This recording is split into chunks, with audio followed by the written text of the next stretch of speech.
ተመልካቾቻችን እንደምላችኋል ከፋና ሚዲያ ኮርፖሬሽን ጋር ቆይታ ያደርጋችሁ ነው የምትገኙት። ፕሮግራማችን ደግሞ ፋና ስፖርት ነው። የአፍሪካ ዋንጫ ከ17 ዓመት በታች በሞሮኮ አስተናጋጅነት መደረጉ ይታወሳልና ይህ ከውድድርም ባለፈ ከ17 ዓመት በታች በኳታር ለሚደረገው የዓለም ዋንጫ እንደ ማጣሪያ የሚያገለግል የጨዋታ መርሃ ግብር ነበር። በዛ ውድድር ላይ ጠንካራ ቡድን ይዘው ከቀረቡ ክለቦች ሀገራት መካከል አንደኛዋ ኢትዮጵያ ነበረች። በዛ ውድድር ላይ ጥሩ የውድድር ጊዜን ካሳለፉ ሁለት ተጫዋቾች ጋር ቆይታ አደርጋለሁ። እንግዶቼ ቅዱስ ዳዊትና ሁዘይፋ ሻፊ ናቸው። እነሱን ወደ ዲዚ ይጋብዛሉ።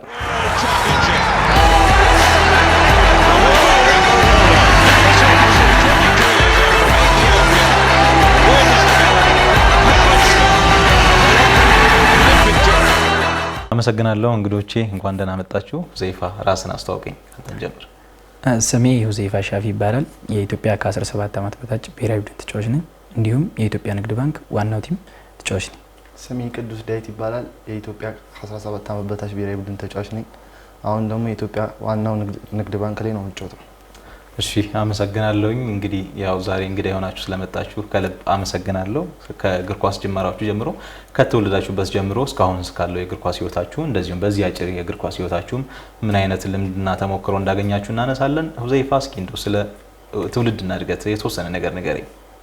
ያው ትውልዴ ወላይታ ሶዶ በሚባል አካባቢ ነው የተወለድኩት። እንዲሁም ሰፈሬ አሮጌ አራዳ ሰፈር ነኝ። እዛ ተወልጄ ነው ያደግኩት። ኳስንም እዛው በራችን ላይ ነው የጀመርኩት። ምርጥ ጊዜ ነበረን አሳልፈናል። ቅዱስ ያው እኔ የትውልድ ሀገሬ የትውልድ ቦቴ ጅማ ነው። የፈረንጅ አራዳ ልጅ ነኝ። እግር ኳስን የጀመርኩት ሰፈሬ ላይ ትንሽ ሜዳ ነበረች። በዛ አጋጣሚ ብዙ ጓደኞች ነበሩኝ። ከነሱ ጋር ሁሌ በመውጣት በመጫወት ያንን ነገር ሳረግ እዚህ ደረጃ ላይ ደርሻለሁ። አሁን ላለሁበት ቦታ ላይ ያቺ ቦታ ጠቅማኛለች ብዬ አስባለሁ። እንደው ስለ ትውልድና ስለ ሰፈር ከተነሳ ያው ሁሉም ሰው የጨርቅ ኳስ ትውስታ አለበትና በጨርቅ ኳስ ተጫውታችሁ ነበረ? ምን አይነት ትውስታ አላችሁ? እኔ ተጫውቼ ነበረ። እንደው በሱ ነው ያደግኩት ማለት ይቻላል። በጨርቅ ኳስ ነው ለምጄ እዚህ ቦታ የደረስኩት። ሁሉም ስፖርተኛ ሲጀምር በዛሽ ነው የሚጀምረው ብዬ አስባለሁ። ያው እኔም ተጫውቻለሁ በዛሽ ኳስ፣ በጨርቅ ኳስ። አሁን ላይ ደግሞ ያው እድሉን አግኝተን በዚህ መጫወት ጀመረን። እንደው በብዛት እኔም ከተጫዋች እንደናንተ ፕሮፌሽናል ደረጃ ባልደርስም የካልሲ ኳስ ጩት ነበርና የትልልቅ ካልሲ ኳስ ለመስራት ይመቻልና እንደው ካልሲ ሰርቃችሁ ታውቃላችሁ? በዚህ አጋጣሚ እስኪ ስለሱ ንገሩኝ። እኔ ሰርቄ ያውቃለሁ የፋዘርን እና ምርጥ ነበረ። ምክንያቱም ያ ጨርቅ ኳስ እዚህ ደረጃ እንድደርስ አድርጎናል። ቅዱስ ያው እኔም የሀያቴ ካልሲ ነበር ቤት ውስጥና አንዳንዴ ከሱ አደርጋለሁ ከጓደኞቻችን ጋር ለብቻዬ ሲሆን አጋሽተምናል። እሱም ከቤት ይዞ ይመጣል፣ እኔም ከቤት ካለች ይዞ ይወጣለውናል። አንድ ላይ በማሰባሰብ ተጫውተናል ሰርተን። እሺ እንደው ስለ ልጅነት የጨርቅ ኳስ የካልሲ ኳስ ትዝታችን ይሄን ያክል ካለን እንዴት ነበረ ወደ 3 ፖይንት የገባችሁት? እስኪ ስለሱ የተወሰነ ነገር እናንሳ። ሁዘይፋ ካንተን ጀምርና።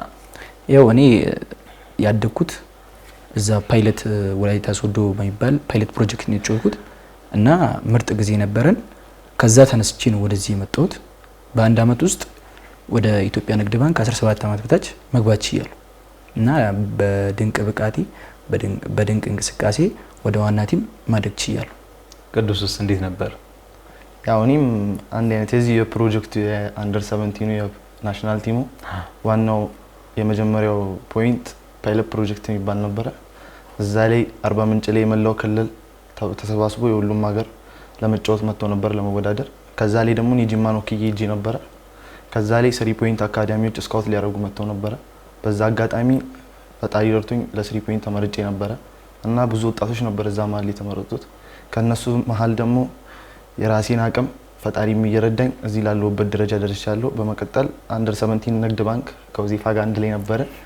ያው እዛ ላይ ባረግነው ፐርፎርማንስ የካፋው ላይ ባረግነው አንድ ላይ ዋናው ቲም አድርገናል። ካምፕ ከገባችሁ በኋላ አንደር 17 ምን አይነት የእግር ኳስ ለውጥ እንድታመጡ አግዟችኋል? የተለያየ ስልጠናዎች ይሰጡ ነበር። በዛ ከአመጋገብ ጀምሮ ዲሲፕሊን እንዲሆነ ከምናቀው የተሻለ ነበርና እሱ ምን አይነት ነገር ይዞ መጥቷል? እናንተ አሪፍ ነበረ። ምክንያቱም አመጋገብ ላይ ምርጥ የሆነ ክትትል ነበረ። ሰው ተመድቦልን ምን በለው ሁሉ ነገር በክትትል ነበረ ሲደረግልን ነበረው። ወደ ዝግጅቱ ስንሄድ ዝግጅቱ የሚገርም ነበረ። ምክንያቱም ኮች ቤንጃሚን ምርጥ ስራ ነው የሚያሰራን። እዛ ካለው ልምድ ለኛም ያካፈለን ምርጥ ልምድ በመስራት ሴካፋ ላይ ጥሩ እንቅስቃሴ ያሳይተን አሁንም አፍሪካ ላይም ጥሩ ነገር አድርገናል ብዬ አስባለሁ። ቅዱስ ያው እኔም ከመጀመሪያው ጀምር ከኒውትሪሽን ጀምሮ ትልልቅ ያም ዶክተሮች ነበሩ እነሱ ክትትል ያደርጉልናል ምናምን ያው በትሬኒንግ በመቀጠል ደግሞ ያው ኮች ቤንን ሁሉም ሰው ያውቃል ብዬ አስባለሁ። ትልቅ አሰልጣኞችን ትልቅ ሚሞሪ ያለው ሰው ነውና በሱ በመሰልጠናችን ለኛም ትልቅ ልምድ አለን ብዬ አስባለሁ። ምክንያቱም እሱ በውጭ ስታንዳርድ ሰርቶ ያመጣውን ብዙ ሀገራትን እንደነገረን ብዙ ሀገር በኳስ ሄዶ አይቷልና እዚህ ያያቸውን ደግሞ ለኛ መጥቶ አካፍሎናል። በብዙ መንገድ ደግሞ እኛን ቀርጾናል ብዬ አስባለሁ። እንደው እዚህ አዲስ አበባ ላይ የተደረገው የሴካፋውና በብዛት ከህዝብ ጋር እንድትዋወቅ ያደረጋችሁ ውድድር እሱ ነበር። ከ17 ዓመት በታች የአፍሪካ ዋንጫ የሴካፋ ውድድር እንደው ስለሱ እናንሳ። ምን አይነት ውድድር ነበረ? ምን አይነት የህዝብ ድጋፍ ነበረ? ስለሱ የተወሰነ ነገር መናገር ብትችሉ። ያው እኔ የተጫወትኩት ለመጀመሪያ ጊዜ ነው ናሽናል ቲም ላይ ሴካፋ ላይ ተመርጬ መምጣት ችያለሁ እና ምርጥ ነበረ። ምክንያቱም ህዝቡ ለኛ ያለው ፍቅር በጣም ኦቨር ነበር። እኔ እንዲህ አይነት ነገር አይቼ አላቅም በህይወቴ ውስጥ መጀመሪያ ነበር እና በዚሁ አጋጣሚ ለኢትዮጵያ እዚህ ሴካፋ ላይ ለነበሩት ደጋፊዎች ከልብ አመሰግናለሁ። ምክንያቱም እስካሁን ባለኝ አጋጣሚ አላመሰግንኳቸው እና በጣም ማመስገን ፈልጋለሁ። እና ወደ ውድድሩ ስንሄድ ውድድሩ እንዳያችሁት ኢትዮጵያ ናት አስተናጋጇ። በጣም ለኛም ትንሽ ይጠቅመናል ብዬ አስባለሁ። ምክንያቱም ሀገራችን ላይ ስለሆነ እና ውድድሩ የሚገርም ነበረ። እኛም ጥሩ አቋም አሳይተን ወደ አፍሪካ ዋንጫ ማለፍ ችለን ነበር። ቅዱስ ያው ሴካፋ ከብዙ ሰዎች ጋር አስተዋውቆናል ብዬ አስባለሁ። ምክንያቱም ሀገራችን ላይ መሆኑ በጣም አድቫንቴጅ አለው ለኛ እና እዛ ላይ ፐርፎርም አድርገን ነው እዚህ ደረጃ የደረስነው። ያው እንደዚህ ጓደኛዬ ዮሴፋ እንዳሉ ደግሞ በጣም ብዙ ደጋፊ ነበረው። በጣም ብዙ ሰዎች ነበሩ የሚያበረታቱ ሞቲቬት የሚያደርጉን እየመጡ እና ያኛ ደግሞ ለኛ ትልቅ አጋጣሚ ነው። ምክንያቱም እዛ ላይ ያደረግነው ፐርፎርም ነው ለአፍሪካ ዋንጫ እንድናልፍ ያደረገንና ያ ነገር ለኛ ከህዝቡ ጋር መተዋወቃችን በጣም ጥሩ ነው ብዬ አስባለሁ። እንደው ከሴካፋ በኋላ ዝግጅት ካደረጋችሁ በኋላ ነበር ወደ ዓለም ዋንጫ ማጣሪያው ወደ አፍሪካ ዋንጫው ያለፋችሁትና ከሴካፋ በኋላ ድጋሚ ወደ ካምፕ ተመልሳችሁ የነበረው ዝግጅትስ ምን አይነት ዝግጅት ነበር? ዝግጅቱ ያው ዋና ቲም ያለነው ከትንሽ ጊዜ በኋላ ነው። ምክንያቱም ቲማችን ላይ ጌም ነበረ። ለዛ ተብሎ እዛው እንድንቆይ ተብሎ ከትንሽ ጊዜ በኋላ ነው ልጆችን መቀላቀል ይቻለው እና በተቀላቀልን ሰዓት እነሱ ምርጥ እንደኛ እዚህ እንደተጫወት ነው ምርጥ አድርጎ ነው የጠበቁ እና እኛ ከነሱ ጋር ተቀላቅለን አዲስ አልሆነብን። ምክንያቱም ተለማምደናል ከነሱ ጋር አንድ ላይ ከዚህ በፊትም ስለሰራን ከነሱ ጋር ተቀላቀልን። በጣም አሪፍ ነበር። ቅዱስ ያው እኔም ስንቀላቀላቸው በጣም ነበር ከሴካፋው ላይ ከነበረው በጣም በጥሩ ተነሳሽነት ነበር እዛ ያየነው። ምክንያቱም ኮቾቹም ሁሉም በየዲፓርትመንቱ ወስነው ነው የመጣው ይሄንን ነገር ትልቅ ቦታ እንደርሳለን ብሎና ሁላችንም በጣም የተለያየ እንትን ነበረን። እኛ ስንገባ 3 ቀን ምናምን 4 ቀን ምናምን ነው ትሬኒንግ ይሰራ ነው አብረናቸው። ግን ከኛ በፊት እነሱ ወደ 1 ወር ምናምን ይዘጋጁ ነበር። እኛ ቲማችን ላይ ምናምን ጌም ነበረን እና ከነሱ ኮቾቹ በርስ በማውራት ዘግይተን እንሄድ ነው። ግን ከዛ ከሄድን በኋላ አሪፍ እንቅስቃሴ ከነሱ ጋር አድርገናል። የወዳጅነት ጌሞችን አድርገናል። አሸነፈናል ምናምን ተቀላቅለን እና ጥሩ ነበር ጊዜያችን። እንደው ከሴካፋ ውድድር በኋላ የተሻለ ደረጃ ላይ እንድትደርሱ ከደረሱ ተጫዋቾች መካከል የእናንተም ተጠቃሽ ነውና ከአንደር 17 ቀጥታ ወደ ዋናው ንግድ ባንክ ዋናው ቡድን አድጋችኋልና ሴካፋ ምንድነው ይዞ የመጣው ለእናንተ የሴካፋ ውድድር? ሴካፋ ውድድር ለሌሎቹም በጣም ትልቅ እድል ፈጥሯል። ምክንያቱም እኔ ከሴካፋው በፊት ነበር ወደ ዋና ቲም ማደግ የቻልኩት። ያ ለኔ መጀመሪያ ሴካፋ ላይ ለመጫወት ጠቅሞኛል ብዬ አስባለሁ። ምክንያቱም ዋና ቲም ከዛ በፊት አድርጌ በቃ ለመጫወት ያለኝ ፍላጎት ከፍ እያለ ነው የመጣው እና ከዛ በኋላ በቃ ሴካፋ ላይ ምርጥ እንቅስቃሴ ያሳይተን ወደ ዓለም ዋንጫ ማለፍ ይችላል። ሴካፋ ለኛ ትልቅ እድል ይዞ ነው የመጣው። ምክንያቱም እኛ የምናስበው 17 እያለን 20 ገብተን ወደ ዋናው ቲም እናድጋለን ብለን ነው የምናስበው እና ሴካፋ መጥቶ ደግሞ አቅማችንን እንድናሳይ በትንሹም ያው ኮቾቹ አብዛኞቹ የክለባችን ይመጣሉ ሁሉምና እዛ ጋር የምናሳየውን ፐርፎርም ሁሌ ይከታተላሉ። ከዛ እሱን በታሳቢ በማድረግ ነው አሁን ወዳለንበት ደረጃ ከፍ ያለው። በኢትዮጵያ ንግድ ባንክ አሰልጣኝ በጸሎት እንደሆነ ይታወቃልና ሰፋፊ ድሎችንም እየሰጣችሁ ተጫወቱ እየተመለከትን ነበርና በንግድ ባንክ ደረጃ ለአዳጊ ተጫዋቾች የሚሰጠው ትኩረት ምን አይነት ነው? ምርጥ በጣም ታዳጊዎች እኛን እያዩ ይበረታታሉ ብዬ አስባለሁ። ኮች በጸሎት ልሰገድ አሳደገን ለመጀመሪያ ጊዜ አምና ነው ጨዋታችንን ያየው። እንደው ናሽናል ቲም ብዙም ትኩረት አላደረገም።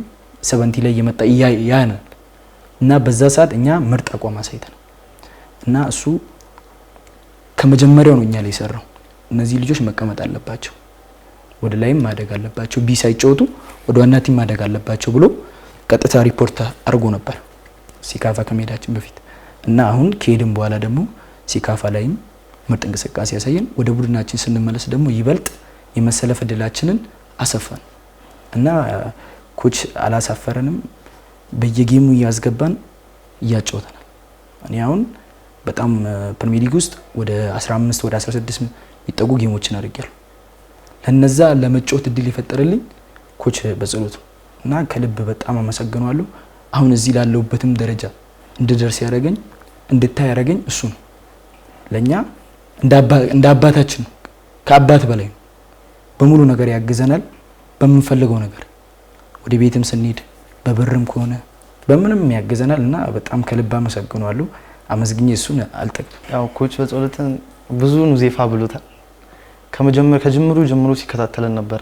አዲስ አበባ ላይ ጥሩ ተፎካካሪ ነበረ። አንድ 70 ላይ 4ኛ ነው የወጣ ነው እና ከዛ ሰዓት ጀምሮ እየመጣ ጌማችንን ያይ ነበር ሁሉ ጊዜ። በመቀጠል ደግሞ ሲካፋ ላይ እንደዚሁም ተመርጠን እድሉን አግኝተን በመጫወት ሰዓት ሁሌ መጥቶ ክትትል ያደርግልናል። እነዚህ ልጆች ማደግ አለባቸው ምናምን እያለ ሪፖርት ያደርግ ነበረ እና ደግሞ በመቀጠል አሁን እኔ እዚህ አላሰብኩትም። በቃ ዋናው ቲም ላይ እጫወታለሁ ብዬ ያው ሐሳቤ ቤድ እንደምጫወት አውቃለሁ፣ ግን አንደር 20 ቀስ በቀስ አድርጋለሁ ብዬ ነው ያሰብኩት። በመቀጠል ኮች በጸሎትም በቃ ምን ብለን እንደምናመሰግነው ሁሌ ነበር የምናወራው ከዚህ ጋርና እድሉን አግኝተን እሱን ስላመሰገንን እናንተንም ከልብ አመሰግናለሁ። ኮችንም በጣም ከልብ አመሰግናለሁ። ፕሪሚየር ሊግን እንደ ቀልድ በቃ እንድንተዋወቅ አድርጉናል። ኡዜፋ ጓደኛዬ እንደሚታወቀው ሊጉ ላይ ጎል አለው ወደ 4 ጎል ምናምን እና በደንብ አስተዋውቁናል ብዬ አስባለሁ እና ከልብ ኮችን እናመሰግናለን። በብዙ ነገሮች ሰፖርት ያደርገናል፣ ኮንፊደንስም ሰጥቶናል። በቃ አሁን እዛ ሲካፋው ላይ አፍኮኑ ላይ በሄድን ሰዓት በቃ ፕሪሚየር ሊግ በመጫወታችን ራሱ እዛ ላይ ከነሱ እንደማንተናነስ ነው የገባንኛ። ምክንያቱም እነሱ ከቼልሲ ከተለያዩ ክለቦች ምናምን የመጡ ሲባል እኛም በቃ ሐሳባችን ያው ፕሮፌሽናል ለመሆን እንደሆነ መጠኑ በቃ አገራችን ላይ ደግሞ እኛም ፕሮፌሽናል ነን ብለን ሁላችንም እናወራ ነበር ዶርም ውስጥ። አንተ እኮ ንግድ ባንክ ነው የምትጫወተው፣ አንተ ሸገር ነው ምናምን እንባባል ነበር። ያንን እንድናይ ስላደረገን ከልብ ኮችንም ከልብ አመሰግናለሁ። በዚሁ በቅርቡ ስለተደረገው የአፍሪካ ዋንጫ ከ17 ዓመት በታች ውድድርና ስለ ዓለም ዋንጫው ማጣሪያ ላንሳና ምን አይነት ውድድር ነበር የነበራችሁ? እንዴት አገኛችሁት ውድድሩን? ያው እንዳያችሁት ምድቡ በጣም ከባድ ነበረ።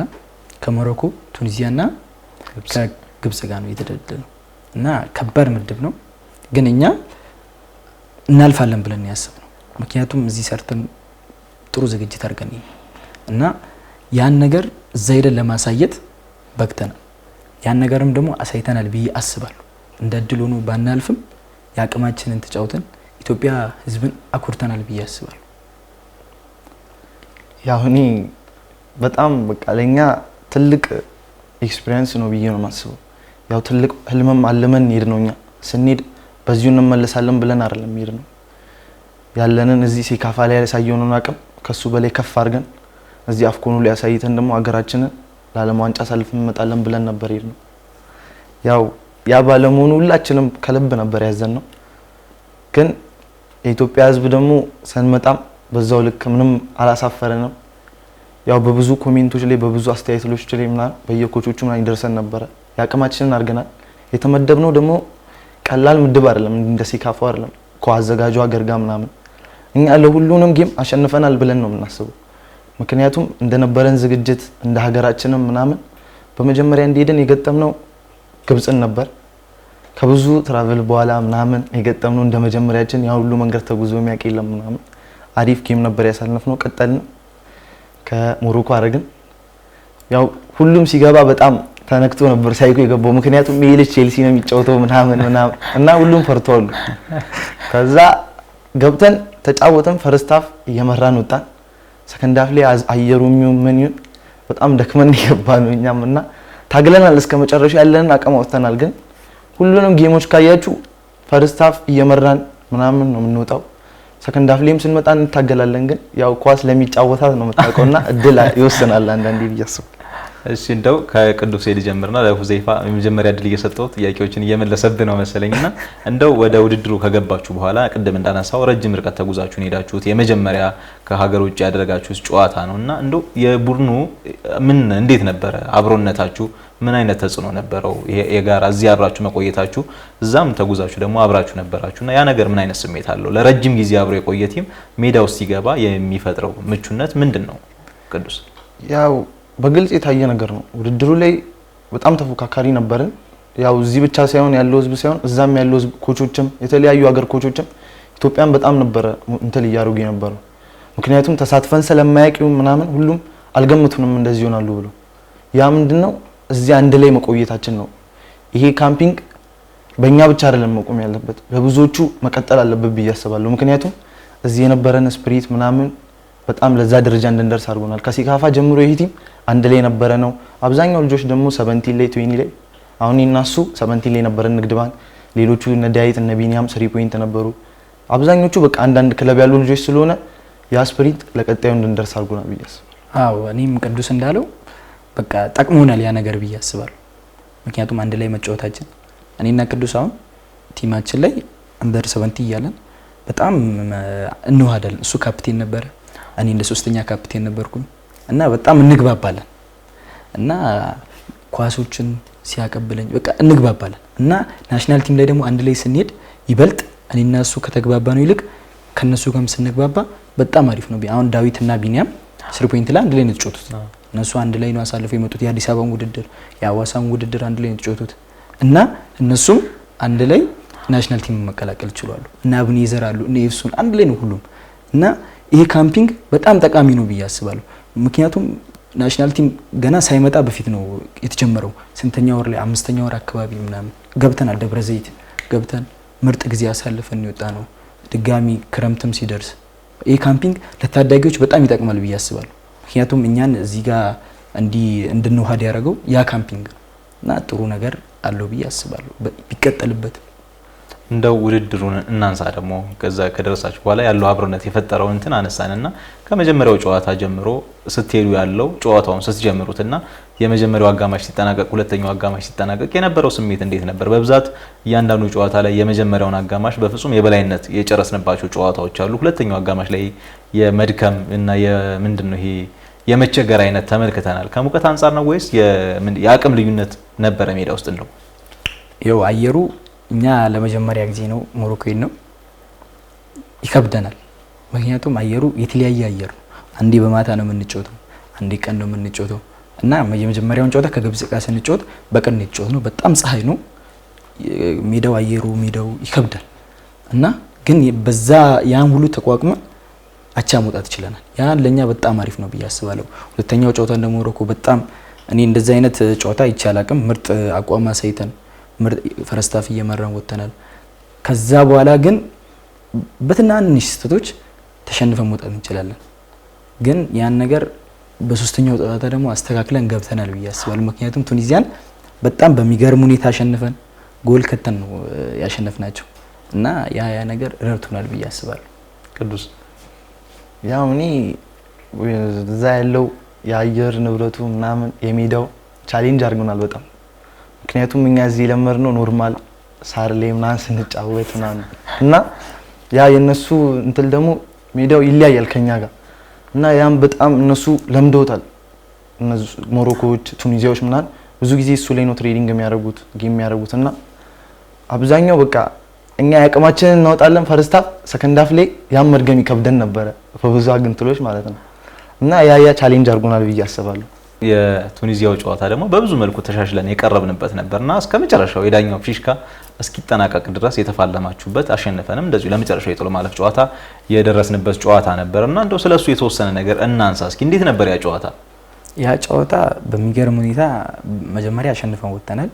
ከመግባታችን በፊት በቃ ሁላችንም ያለንን ነገር ሰጥተን የኢትዮጵያን ሕዝብን እንዴት እናስደስት የሚለው ነገር በጣም ሁላችንም ጭንቅላታችን ላይ መጥቷል እና ያን ነገር ተነጋግረን የገባ ነው። ከመግባታችንም በፊት እንደታየው ቪዲዮ ላይም አለ ብዙ ነገር አውርተን የገባ ነው እና ከገባን በኋላ ደግሞ ሁላችንም የአቅማችንን ሰጥተን እስከ 90 ደቂቃ ተጫውተን ማሸነፍ ችለናል እና ያ ነገር እግር ኳስ ላይ እስከሚያልቅ ድረስ ተስፋ ለመቁረጥ እና ያ ነገር ለኛ አሪፍ ነው። ቅዱስ ያ የቱኒዚያ ጨዋታ የመጨረሻውን ጨዋታ ከምሳ ሰዓት ነው የጀመርነው። ከምግብ ቤት ጀምሮ የራሳችንን ኮቾች ስብሰባ አረጉ። ከዛ በኋላ ደግሞ ራሳችንን የግል ስብሰባ አረግን እና በቃ የዛሬው ጨዋታ ለኛ እንደ ዓለም ዋንጫው እንደ መግቢያ ጨዋታ ነው ብለን ያሰብነው። ምክንያቱም ያን ጌም ካሸነፈን የግብፅን ውጤት እንጠብቃለን ምናምን በሚባል ብዙ ነገር ካልኩሌት አድርገን የገባ ነው እና ከምሳ ሰዓት ጀምሮ የራሳችንን ሚቲንግ አድርገን ምናምን ወደ ሜዳ ሄድን። በመቀጠል ቪዲዮ ላይ ምናምን ቢኒያም እንዳያችሁት ሞቲቬት እያደረገን ነበር። በቃ ያን ለማሸነፍ ነው የገባ ነው ያን ጨዋታ ማለት ነው። ምክንያቱም የኳስ መስፈርት ላይ ያሉትን ነገሮች አሳካም። በቃ እዛ ጋር ከግብፅ አቻ ወጣን፣ ከሞሮኮ ተሸነፈን። አሁን ያለን ማሸነፍና ማሸነፍ ነው ብለን የገባ ነው። ካያችሁ ፊሽካው እስኪነፋ ድረስ ሙሉ ተጫዋች ያለው ኢነርጂ ይለይ ነበር። የዛ ጨዋታ ዕለት ኮቺንግ ስታፉም ተጫዋቾቹም በህል ነበር በቃ ስንጫወት የነበረው። ያው ፈጣሪ ረድቶን ደግሞ የመጨረሻውን እሱን ጨዋታ አሸነፈን። ለቀጣዩ አንድ ስቴፕ ከፍ እንድል አድርጎናል ብዬ አስባለሁ። በዚህ አጋጣሚ ከጨዋታው መጀመር በፊት የቢኒያምንም እየተመለከትን ነበር እና እንደው ምንድነው የተባባላችሁት? እስኪ እሱ ንገሩኝ። ምንድነው ያላችሁ ቢኒያም እና እንደ ብሔራዊ ቡድንም እንደ አብሮነትም ምንድነው የተመካከራችሁት? ያው ቢኒ መከረችን።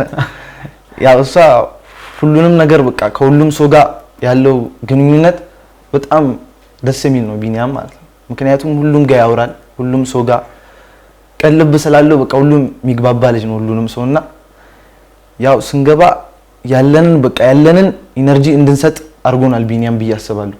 ምክንያቱም ሁሉንም የዛ ቪዲዮ ላይ ካያችሁ በቃ እኔ ምን እንደምል አላውቅም፣ እንባውላ መጥቶ ነበር ቢኒያም ሲናገር የነበረው በቃ ከልቡ ነው። ምክንያቱም ያን ጨዋታ ከተሸነፈን ይሄን ተስፋ እናይም ነበር መተን ይሄን አንድ ስቴፕ ከፍ እንድንል አድርጎናል። በቃ ያለንን አቅም አውጥተን እንድንጫወት ያቺ ቃል የመልበሻ ክላስ ቃሏና የመጀመሪያ ሚቲንጉ ለኛ በጣም ረድቶናል ብዬ አስባለሁ። እንደ ካፕቴንነቱ ነው እዛ ጋር ያወራው እና ያ ነገር ለኛ ጠቅሞናል ብዬ አስባለሁ። እና እኔ ቢኒያምን በጣም ነው ሞደው ከኔ ጋር ይግባባል ከሁሉም ጋር። አሁን ቅዱስ እንዳለው ከሁላችንም ጋር ይግባባል። በየክላስ እየመጣ ምንድነው ያለው ችግር እንዲ ያወራን ከሁሉም ጋር ስለሚግባባ እዛ መልበሻ ክፍል ደግሞ ያለውን ነገር አሳየ። እናውጣ ከተሸነፍን ወደ ቤት ነው፣ ካሸነፍን ግን አንድ ስቴፕ ከፍ እንላለን። እንደው ካሸነፍን የማለፍ ቻንሳችን ትንሽ ነበር። እንደው ጨዋታው ካለቀ በኋላ በጣም ያለፍን መስሎን እንደው ወደ 8 ውስጥ በጣም ተደስተን አልቅሰን ምናምን ግብጽ አንድ ጎል ከታለች። ባታገባ ኖሮ እናልፍ ነበር።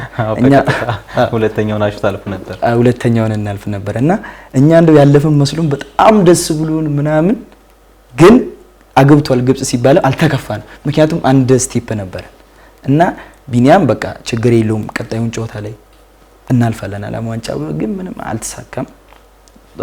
ቀጣይ ትውልድ ላይ ይሳካል ብዬ አስባለሁ። አዎ ይሄ ጅማሮ ነው። ቀጣይም የተሻለ ነገር ስለሚመጣ የተሻለ ነገር በቀጣይ ደግሞ ከናንተም ከሚመጡትም የተሻለ ነገር እንጠብቃለን። እንደው በዚሁ ውድድሩ ላይ እንቆይና ምን አይነት ልምድስ ይዛችሁ መጣችሁ? ቅድም እንዳነሳው ከቼልሲ ከተለያዩ አውሮፓ ላይ ካሉ ከተለያዩ አካዳሚዎች ወጥተው የመጡና ከናንተ ጋር ጨዋታ ያደረጉ ተጫዋቾች ነበሩ፣ አሰልጣኞችም አሉ። ምን አይነት ልምድ አገኛችሁበት? የመጀመሪያ ከሀገር ውጭ ያደረጋችሁት ውድድርም ጨዋታም ነበርና ምን አይነት ልምድ ይዛችሁ መጣችሁ? ልምዱ ለኛ በጣም አሪፍ ነው ብዬ አስባለሁ። ግን እኛ ደግሞ ከነሱ እንደማንተናነስ አሳይተናል ብዬ አስባለሁ።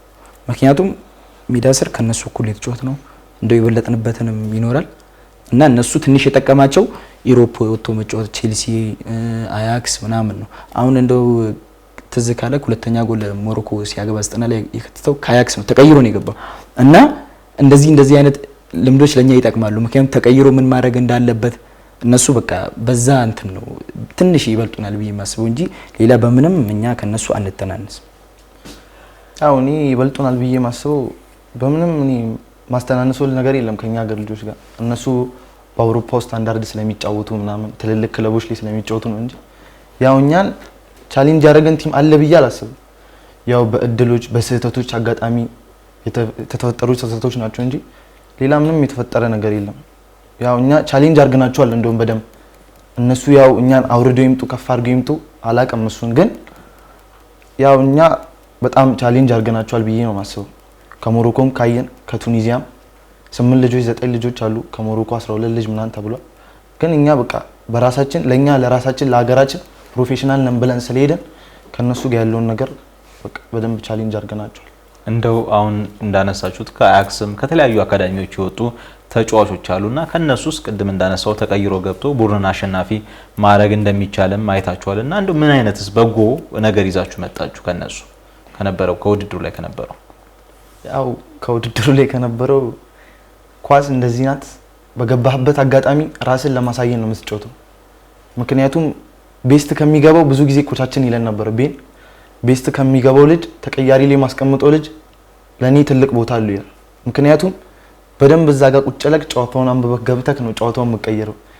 እዛ ጋር ሌላ ነገር ላይ ፎከስ እያረክ ከሆነ ጓደኛዬ ላይም እንትን እያልኩ ከሆነ ምናምን ብገባ ለውጥ አላመጣም። አሁን ካየ ከሞሮኮ ጨዋታ ያ ልጅ ባይገባኛ አጫውተን ሌላ ነጥብ ይኖረን ነበረ። ግን በቃ ትኩረት እዛ ጋር በማድረግ ጌሙን ገብቶ ቀይሮላቸዋል። ያ ማለት ምንድነው? በቃ ሁሌም ዝግጁ ሆነ መጠበቅ አለብህ፣ ኳስ ላይ ሬዲ መሆን አለብህ። ያ በጣም ለኛ ትልቅ ትምህርት ነው። ምክንያቱም አሁን አሚርም ካየከው የኛ ጨዋታ ላይ ከቱኒዚያ ስንጫወት የዛን ልጅ ታሪክ ነው የሰራው ለራሱ ማለት ነው። ምክንያቱም ፎከስ አድርጓል በቃ ጌሙ ላይ ያን ነገር አንብቦታል በደንብ ከሞሮኮ ጨዋታ ማለት ነው። እስከ 90 ደቂቃ ፊሽኳ እስክትነፋ ድረስ መታገል እንዳለብን አይተናል። አሚር ያቺ ቱኒዚያ ጨዋታ ላይ ገብቶ ያን ሴሌብሬት እንድናደርግ ራሱ አድርጎናልና አሚሬን በዚህ አጋጣሚ እንደው እንወዳለን። ሆዜይፋ አንተ ጋርስ ምን አይነት ልምድ ያገኘበት ውድድር ነበረ? እኔ ልምድ ያገኘሁበት ያ ልጅ ተቀይሮ ባገባው ጎል እኔ ልምድ ማግኘት ይችላል። ምክንያቱም እኔ አሁን እዚህ ሀገር ተመልሼ እንዲ ቤንቹኝ አይታወቅም ቤንቹኝ ልቀመጥ እችላለሁ እና ራሴን ዝግጁ ማድረግ እንዳለብኝ ነው ያ ልጅ ያሳየኝ። ተቀይሬ ገብቼ ጨዋታ መቀየር እንዳለብኝ አሳይቶኛል እና ይሄ ለኛ በጣም ትልቅ ነገር ነው። እንደው በብዛት ከሀገር ውጭ ወጣችሁ የመጀመሪያ ጨዋታችሁ ነው። ከዚህ በፊትም በዋናው ብሔራዊ ቡድንም የሚነሱ የቋንቋ ችግሮች አሉና እንደው እዛ ከደረሳችሁ በኋላ ምንድነው የተቸገራችሁት? በብዛት ሞሮኮ በብዛት አረብኛ የሚነገርበት ነው። እኛ ጋር ደግሞ በብዛት የሚነገረው ከአማርኛ ቀጥሎ ከሌሎች ከሀገራዊ ቋንቋዎች በመቀጠል እንግሊዘኛ ነው የምንሞክረውና ወደ ውጭ ስንሄድም የምንግባባው በእንግሊዘኛ ነው። እንዴት ነበር የቋንቋ ቆይታችሁና የነበረው አቀባበል? አሪፍ ነበረ። ያው እንግሊዘኛ ብዙ ልጆችም ይችላሉ እኛ ጋር አማርኛም ግን እነሱ የሚጠቀሙት አረብኛ ነው። አረብኛ እንደሆነ ትንሽ ሞካከር ነበር እና ቀን ስለ እንቸገራለን ስለ በትንሹ በቃ አሁን ለምሳሌ የጨዋን እኔ ልነግር ነው እና ምግብ ያለ ጨው ነው የሚመጣው እና ስቀምሰው ጨው የለውም። ጨው አምጣ ለማለት አስተናጋጁን ምን ትለዋለህ? ምን አላችሁት? ጠራ ነውና እና ያ ነገር ራሱ ትንሽ አፍታቱናል ያስባል።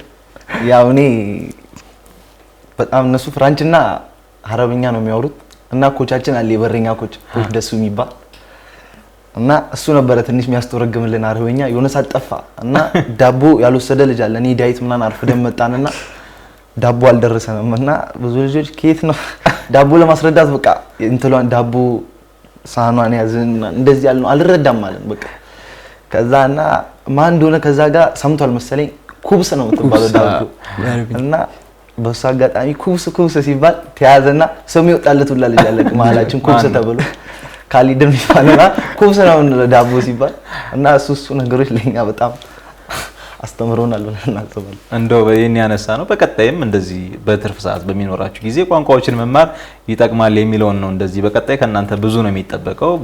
እንደሰማነው በውድድሩ ላይ የተለያዩ ሀገር መልማዮች እንደተገኙና ምናልባት እድል የሚመጣ ከሆነ እንደዛ ላለመቸገር እንድትማሩ የሚለውን ለማንሳት ነው ይሄን ያነሳሁት። ከዛ በተጨማሪ ውድድሩ ላይ እንቆይና እንደው የኛ ብሔራዊ ቡድን በአሰልጣኝ ደረጃ እነ ፍቅሩ ተፈራን ያካተተው የኮቺንግ ስታፍ ምን አይነት አስተዋጽኦ ነበረው? በውድድሩ ላይ የተሻለ ጉዞ እንድትጓዙ የተሻለ ውጤት እንድታመጡና እስከ መጨረሻው እንድትደርሱ ምን አይነት አስተዋጽኦ ነበረው የነ ቤንጃሚን ዝምር የአሰልጣኝ ቡድን አባላት?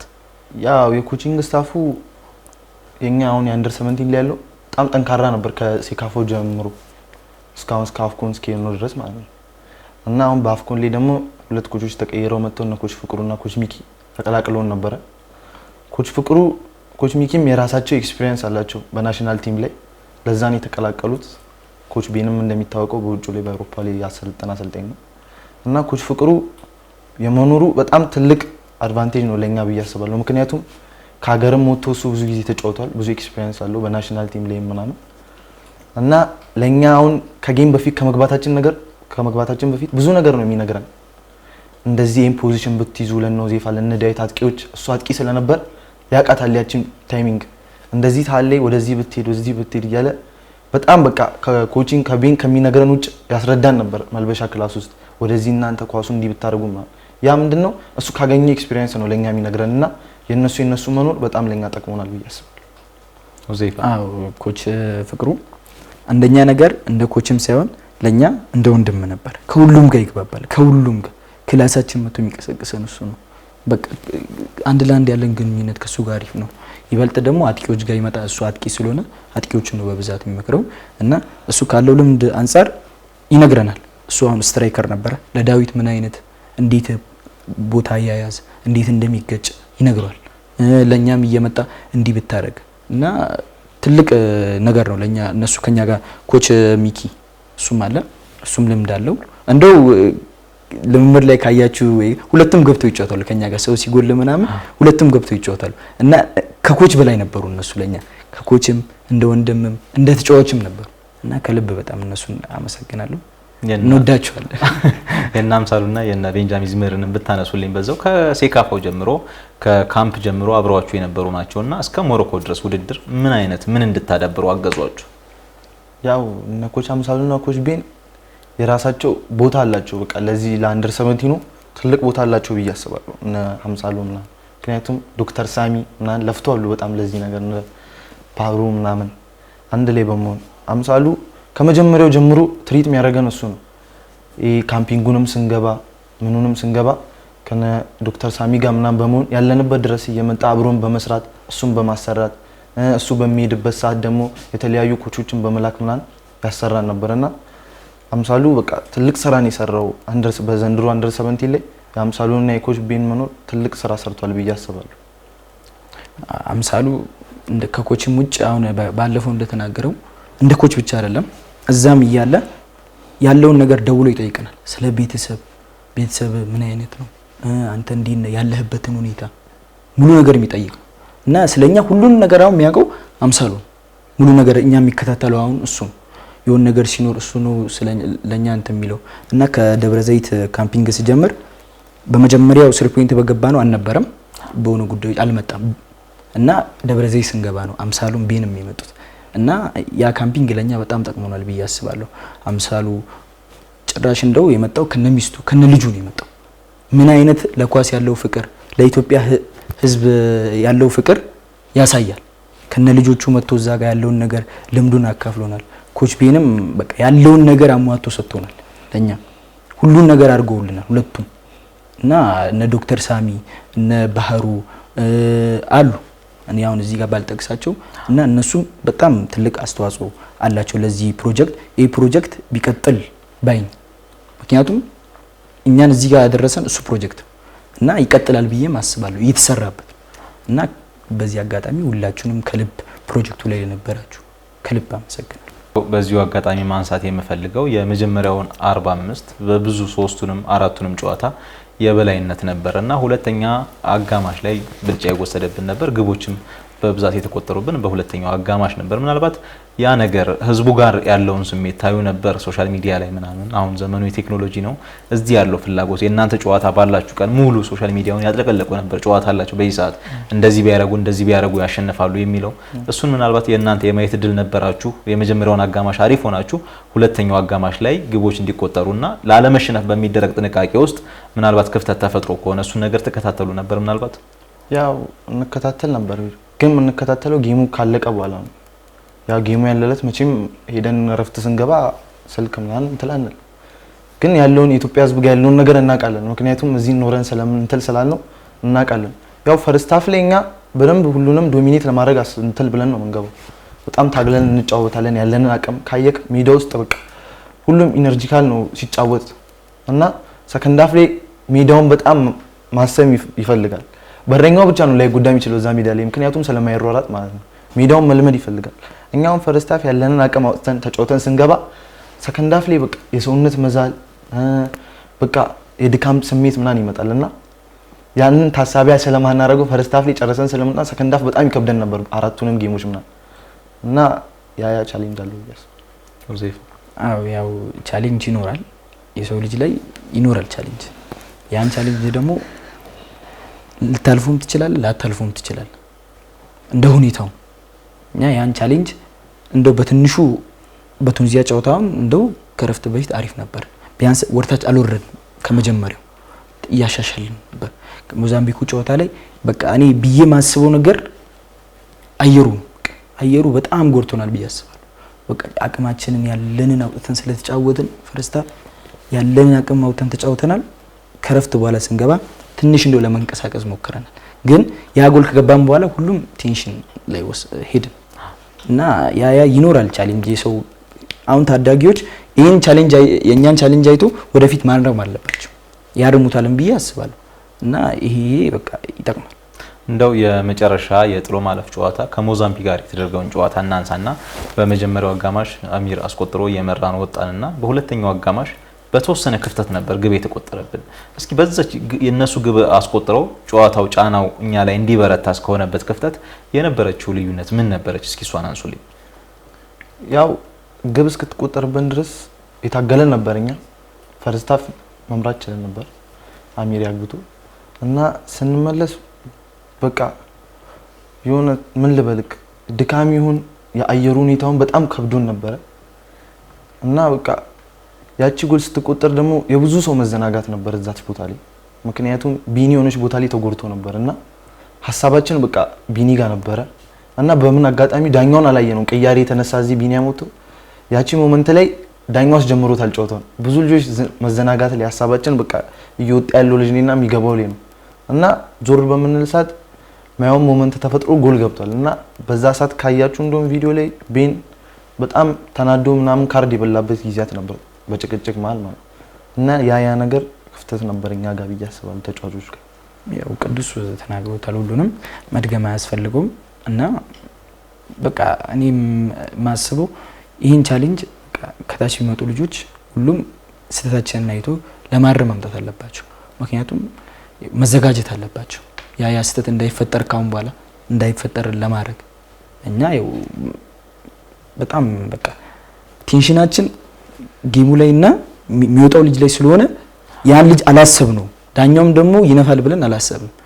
ተጫወተን እንደኔ ሲሻማ ኳሱ እንዴትም ብዬ ከተነፋን በኋላ ለማዳም ሞክሬያለሁ ግን ኳሱ ሄዳ መግባት ይችላልች። ግን ከዛ በኋላ አልገባብንም። እኛም ትንሽ ለማግባት ሞክረናል። ያው ፔናልቲ እድል ነው የሰው ልጅ ማንንም እንትን ይላል እና በቃ ይሄ ቻሌንጅ እኛ እንደው የፔናልቲው ጋር ካነሳ አይቀር ከፔናልቲው መጠናቀቅ በኋላ ምን አይነት ስሜት ነበር የነበረው ስሜት?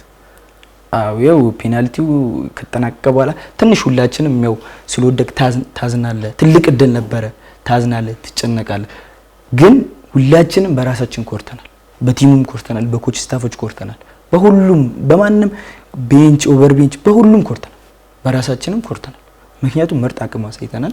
ፈጣሪ ያላለው እግር ኳስ ማሸነፍ መሸነፍ ያለ ነው። ያን ነገር በቃ እኛ ለወደፊት ነው ማሰብ ያለብን እንጂ የዋለውን አይደለም እና ጥሩ ኤክስፒሪየንስ ነው ብዬ አስባለሁ። ያው እኔ የምለው ከዛ ሞመንት ፔናልቲው በኋላ የነበረው ጊዜ ሁላችንም በቃ ኳስ ታስደስታለችም ታስከፋለችም።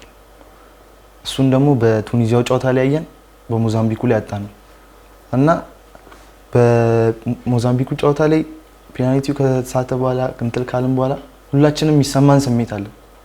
ያው ህዝቡም እንደሚሰማው ከህዝቡ በላይ ደግሞ እኛ እዛ ጋር የምንጫወተው ሚኖረን እንላለን። ምክንያቱም ያን ጌም ብናሸነፍ ምናልፈው ሀገራችንን ወደ ትልቅ መድረክ ነው የምንወስዳት እና ያን በመጣታችን በጣም ልባችን በቃ ሌላ ነገር ነበረ እንትን ይያለን የነበረው እና ያንን ደግሞ ቻሌንጅ አድርገን መተናል። እኛ እዚህ አሁን ለቀጣይ ነው ማሰብ ያለብን።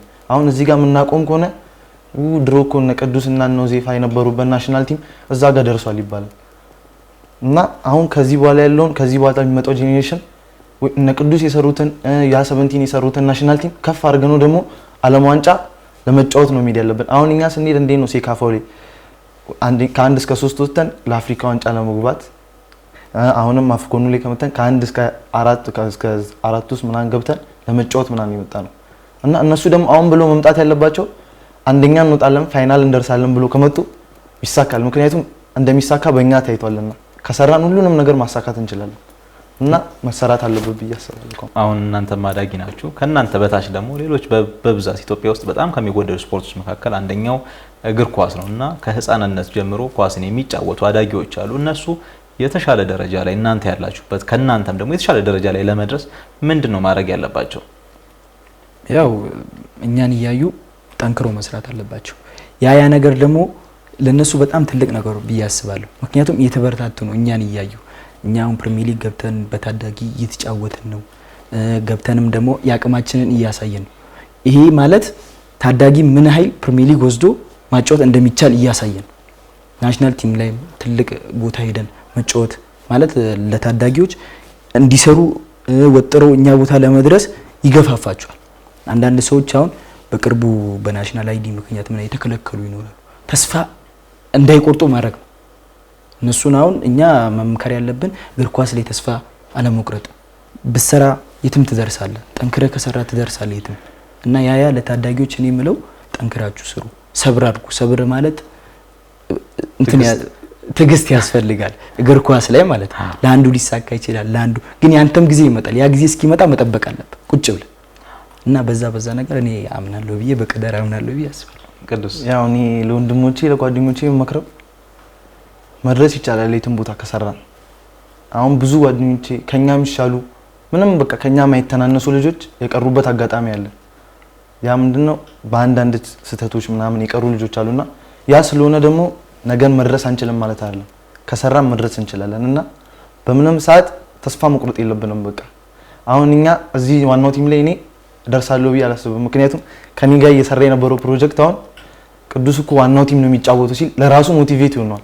ምክንያቱም እሱ እኮ በአንድ አመት 17 ተጫውቶ ነው የደረሰው ብሎ አሁን ያገሬ ልጆች 17 ላይ ያሉ አሁን እነሱ ምን እንደሚያስቡት እኔም እኮ እንደ ቅዱስ 17 ተጫዋች ወደ ዋናው ከፍላለሁ ለማለት ነው የሚያዱ እና ያንን በቃ ካሰቡ ይደረሳል የትም ደረጃ እና ተስፋ መቁረጥ የለባቸውም። ወንድሞቼ ጓደኞቼ ከሰሩ የትም መድረስ ይችላል። በዚሁ ደግሞ ለእናንተም እዚህ መድረስ አሰልጣኞች ናቸውና ትልቁን ድርሻ የሚወጡት ከአሰልጣኞች በተጨማሪም እንደዚህ የፌዴሬሽን ኃላፊዎች፣ የእግር ኳስ የክለብ አመራሮች ምንድነው ማድረግ ያለባቸው? ለአዳጊዎች እድል ከመስጠት አንፃር የተሻለ ደረጃ እንዲደርሱ ከማድረግ አንፃር ምንድነው መደረግ ያለበት? መደረግ ያለበት ነገር ብዬ የማስበው እኔ አሁን የወጣሁበት ፕሮጀክት ከወላይታ ሶዶ ፓይለት ፕሮጀክት ተጫውቼ ያለው ኢፊቲ የሚባል ክለብ ተጫውቼ ያለው እና ሁለት ኮቾች አሉ ሶዶ ስር። አንዴ ቦሊሶ ይባላል እሱ የሆነ ሰዓት እንደሆነ ኳስ ለማቆም ተገፋፍቼ ነበር እና እንዲጫወት ያደረገው እሱ ነው። ከዛ ቢላል ሙራድ የሚባል አምጥቶ ክለቡ ላይ አጫወተኝ። ከዛ ወደ ባንክ እንድመጣ ያደረገው እሱ ነው እና ባንክ እንድመጣ አረጋና ባንክ ደግሞ ተስፋ ያድማሱ በአንድ ምልመላ ይው ፈጣሪ ብሎ ያዘኝ ባንክ መጫወት ይያለሁ። ከዛ እዛ ፕሮጀክት ላይ ደግሞ ያለው ኮች እንዴት መድረስ እንደሚቻል ይነግራቸዋል። ምክንያቱም ለምሳሌ ሁዘይፋን ይዩት እዚህ የሰራ ቀይ አፈር ሜዳ አዲስ አበባ ሄዶ ለንግድ ባንክ 70 መጫወት ይችላል። በአንድ አመት ውስጥ ደግሞ ወደ ዋና ቲም ማድረግ ይችላል። ያን እያያችሁ መስራት ነው ያለባችሁ ብሎ ያስባል። እና ደግሞ ኮቾች ፕሪሚየር ሊግ ላይ ያሉት ኮቾች ታዳጊ ደግሞ እንዴት እንደመጫወት እንደሚችል አያየን ነው እና በዚህ አጋጣሚ የኮቾች የአይን እይታ በጣም አሪፍ ነው ብዬ አስባለሁ። አሁን የኮች በጸሎትን እኔ በቃ በጣም አድንቄለታለሁ። ምክንያቱም ከ70 ማለት ከ70 ታዳጊ ማሳደግ ማለት በጣም ሪስክ ወስዶ ማጫወት ማለት ነው እና ያ ነገር ሪስክ ወስዶ እኛም ፕሪሚየር ሊግ ላይ ማጫወቱ በጣም ከባድ ነገር አሁንም ደግሞ እኛን እያየ ከታች ያመጣል ብዬ አስባለሁ። ታዳጊ ላይ ይሰራል ብዬ አስባለሁ። ቅዱስ እኔ የምለው ብዙ አመራሮች ወይ ኮቾች ምናምን ከኛ አሁን ካለንበት ደረጃ ትምህርት ይወስዳሉ ብዬ አስባለሁ። ምክንያቱም ታዳጊ ላይ ካመንክ ትልቅ ደረጃ እንደሚደረስ በእኛ ኤጅ ላይ አሁን ባለንበት ላይ ታይቷል። ብዙዎቹና እይታቸውን መጨመር አለባቸው በቃ ታዳጊ ላይ። እኔ የምለው እሱን ነው። በመቀጠል ደግሞ አሁን ያሉ ክለቦች ላይ ምናምን ወይ ፌዴሬሽኑ ወይ እንትን መጠበቅ የለበትም። በቃ አቅም ያለው ሰው መርዳት አለበት ያን ፕሮጀክት አገሩ ላይ ማለት ነው። በዛ ሰዓት ሰፖርት በመታረግ ሰዓት ቲሙም ልጆቹም አቅም ይኖራቸዋል። ግን በራሱ ትጥቅ ወይኔ ዛሬ ታኬታ ቢጎልኝ ምናን እያለ ስለሚያስብ ያ ልጅ ላይሄድ ይችላል። ዛሬ ትሬዲንግ ምናን ሊያልፍበት ይችላል። ግን ያ ሰው መጥቶ የሚረዳው ሰው አንድ ታኬታ ገዝቶ አንድ የሆነ ሰፖርት ቢያደርገው ለነገ ህልሙ ትልቅ ተስፋ ነው እና የሚሆነው የሰዎች የኮቾች እይታ መጨመር አለበት። አሁን ኮች በጸሎት እኛን መቼም አያስቡም አመጣቸዋለሁ እነዚህ ልጆች ብሎ ምናምን ግን ያን ጌም መጣ አየ ሴካፋውንም መጣ አየ እና እነዚህ ልጆች መምጣት አለባቸው ብሎ ወሰነ። አመጣ። እንደምታየው የሚያሳፍር ነገር እስካሁን ምንም አላደረግንም እኛ። ሁዜፋም ገብቶ ጎል ያገባል፣ እኔም በሰጠችኝ ደቂቃ ገብቼ እጫወታለሁ ምናምን። በቃ የሁሉም አሰልጣኞች ፕሪሚየር ሊግ ላይ ያሉት ምናምን ተስፋ ላይ 17 ላይ ያሉት በቃ ልጆችን ማየት አለባቸው፣ እድል መስጠት አለባቸው ብዬ አስባለሁ። እድል ከተሰጠ ሁሉም ነገር ይሳካል። እንደ ማጠቃለያ የማነሳው ምንድነው አርአያ አሁን አንድ ስፖርተኛ አንድ ወይም የሆነ ጎበዝ ተማሪ ሲማር አርአያ የሚያደርገዋል እንደ ሞዴል የሚከተለውና እንደ እንትና ነው መሆን የምፈልገው ይላልና ከሀገር ውስጥና ከውጪ እናንተ ሞዴል ማን ነው? ማንን መሆን ትፈልጉ ነበር?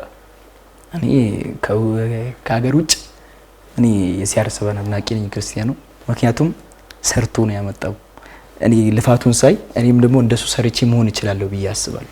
ከሀገር ውስጥ ያው አሉ ብዙ ሞዳቸው ተጫዋቾች፣ ግን እንደ ሞዴል ብዬ ማስበው ተጫዋች አዲስ ጊዜ ይባላል። አዲስ ጊዜ አሁን እንደው እሱ ጋር ደርሼ መጫወት ካፒቴናችን ደርሼ መጫወት ይያለው እና እሱ ደግሞ ባለው ልምድ ሁሌ ይመክረኛል።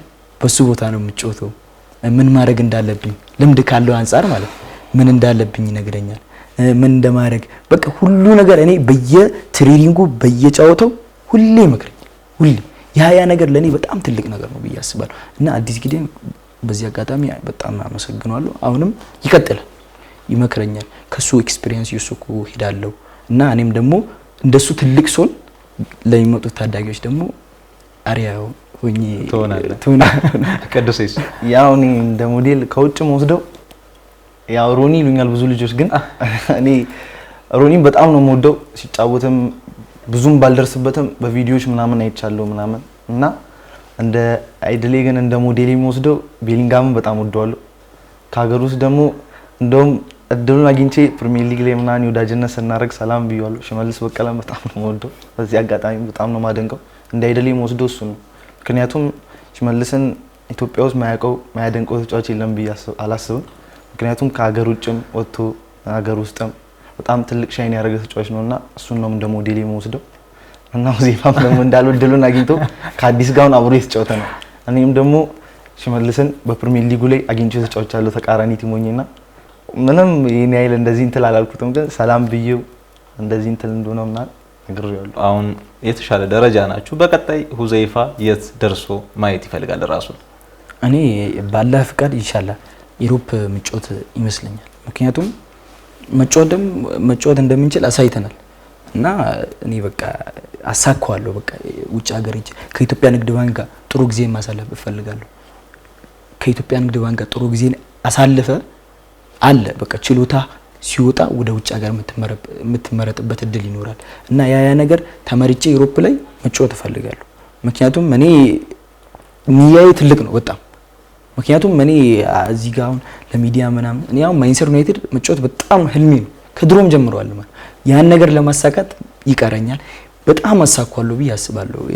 እቺኛዋ ቃልቱን ብዬ አስባለሁ።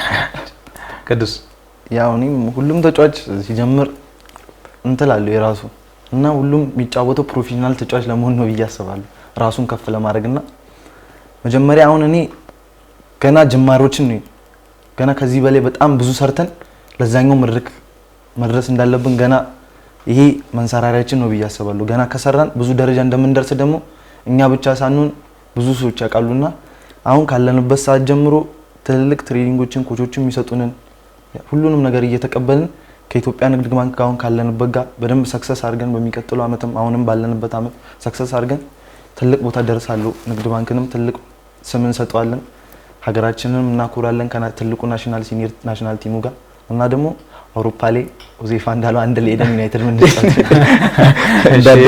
እኔም ደስ ይለኛል። ከናንተ ብዙ ነገር ነው የምንጠብቀው። አሁን በአንደር 70 ቀጣይ ደግሞ አንደር 20 አለ። በእያንዳንዱ የዕድሜ እርከን ተጫውታችሁ በትልቁ ብሔራዊ ቡድን ሀገራችንን ወክላችሁ የተሻለ ደረጃ እንደምትደርሱ ተስፋ እናደርጋለን። እንደው እዚህ ለደረሳችሁበት ማመስገን የምትፈልጉት ሰው ካለ እድል ልስጣችሁ። ያው እኔ መጀመሪያ ማመስገን የምፈልገው ፈጣሪን አላህን ነው ማመስገን። ምክንያቱም እሱ ነው እዚህ ቦታ እንድደርስ ትልቁን እንትን ያደረገው። ጌታዬን በጣም አመሰግናለሁ እና ከዛ በመቀጠል ቤተሰቦቼ እናት አባቶቼ በጣም ወዳቸው አሉ። እነሱ በምንም ነገር ይረዱኛል። ከዛም በላይ ደግሞ ወንድሞች አሉ፣ 2 ወንድሞች በጣም ስለ ኳስ የሚያውቁ እናት አባቶቼ አሁን ብዙም ኳስ ላይ እንትን ባይሉ ወንድሞቼ ስለ ኳስ በጣም ብዙ ነገር ያውቃሉ የኔ ታላቅ ወንድም ተጫዋች ነበር እንደው እና በጣም ነው የምወዳቸው። እኔ ከምለው በላይ እዚህ ጋር እንድደርስ ሁሉን ነገር በምንም ነገር ሳፖርት ያደርጉኝ እነሱ ናቸው። ሙአዝ ሻፊ እና ሀቢብ ሻፊ በጣም ነው የምወዳችሁ እና እኔም ደግሞ አላሳፈራችሁ አኮራችኋለሁ ብዬ አስባለሁ። በኮች ደረጃ አሉ እነ ቢላል ሙራድ እና እንዴ ወሊሱ ሰቨንቲ ቤት ያመጣኝ ተስፋዬ አድማሱ አሁን ሰቨንቲ ቤት እንድጫወት ያደረገኝ እሱ ነው እና ለዋናውም ቲም ደግሞ እንድበቃ ያደረገኝ ከሱ ጋር ቀጥዬ እና እሱንም በጣም አመሰግናለሁ። በመጨረሻ ደግሞ ኮች በጸሎት ነው አመሰግናለሁ። ምክንያቱም በቃ ፕሪሚየር ሊግ ላይ እንድታይ ያደርጉኛል። ፕሪሚየር ሊግ ላይ እድል ሰጥተው አጫውቱ አላሳፈርኩትም። እኔም በየጨዋታው ጎል እየከተትኩኝ አሲስት እያደረኩኝ ማን ኦፍ ዘ ማች እየበላው አላሳፈርኩትም እና በቃ በጣም ነው የማመሰግነው እዚህ ለደረስኩበት። የመጨረሻው የእጅ አንተን ያለው እና ከልብ ወዳለው አመሰግናለሁ ኮች በጸሎት። ቅዱስ ያው እኔ ኳስ ላይ አንድ ሰው እንደዚህ ብዬ ማመሰግን የለው። ምክንያቱም ከልጅነቴ ጀምሮ እኔ ብዙ ሰው ነው ሰፖርት የሚያደርገኝ ከቤተሰቤ ይልቅ እንደውም ውጭ ያለው ሰው ሰፖርት ያደርገኝ ነበር። እኔ የአባቴ ጓደኞች ምናምን ኳሱን ተጫውተው ያለፉ ምናምን ነበሩ እና ጥሩሰው ቴድሮስ ምናምን የሚባሉ እና ሰፖርት ያደርጉኛል ኳሱን ስለሚያውቁት ይሄ ልጅ እንዲያስፈልገዋል። ከቤት አትሂድ ተብዬ መከለከልበት ቀን አለ። በእኔ ባጠር ዘልዬ ምናምን ያው ፍቅሩ የኳስ ፍቅሩ ይረዳዋል ሰውና ጌም አለ ዛሬ እየተባለ አትሂድ ብላኝ ሀያት የሆነ ቀን ባጠር ዘልዬ ምናምን እጅግ ተጫውቻለሁና ኳስ በቃ ብዙ ነገር ነው የሚያስተምርክና ማመስገን የምፈልገው በዚህ አጋጣሚ መጀመሪያ ፈጣሪን ነው። እዚህ ደረጃ እንድደርስ ረድቶኛል፣ አላሳፈረኝም እና በመቀጠል ደግሞ እንደ እናትም አባትም ሆነ ሀያቴ ጋር ነው ያደግኩት። እኔ ሀያቴ ያሳደገችኝ በብዙ ነገር ትረዳኝ ነበር። እሷ በጸሎቷም ሁሌም ከጎኗ ነኝ። በቃ ሁሌም ጸሎት ታደርግልኛለች እዚህ እንድደርስ በጣም ትልቁ ሚና ትጫወታለች። አባቴንም ሙሉ ቤተሰቤን በቃ ከልብ አመሰግናለሁ። በመቀጠል ደግሞ እዚህ ደረጃ እንድደርስ ያው ኮቾች ያሉ በኮቾች ደረጃ ከፓይለት ፕሮጀክት ጀምሮ ኮች ጋሹ፣ በመቀጠል 3 ፖይንት ስገባ እነ ኮች ዘኪ ምናምን አብሮኝ ነበሩ፣ አሴካፋው ላይ ነበሩት። አሁን በመቀጠል ደግሞ 17 ላይ ኮች ተስፋዬ እኔና ዚፋን ያሰራን እዚህን እድል እንድናይ ያርጉናል። እሱ ባይዘን ኖሮ ያ 17 ላይ ቤት ነበረ ቁጭ የምንለው እና ከልብ አመሰግናለሁ ኮች ተስፋዬ።